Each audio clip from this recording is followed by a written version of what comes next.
The electric field in a region is given by vector E is equal to y cap 4j cap 9 cap.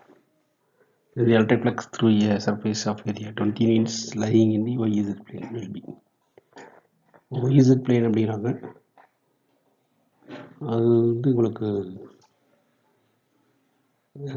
YZ plane அப்படின்னா அந்த area vector must be along x axis.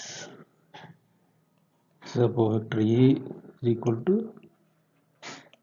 20 I cap.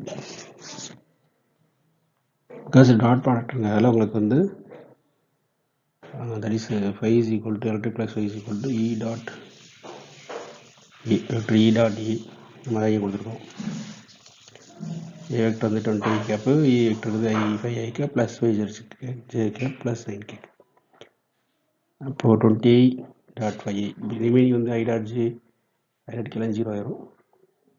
So 20 into 5 I dot I வந்து 1, so 100 units.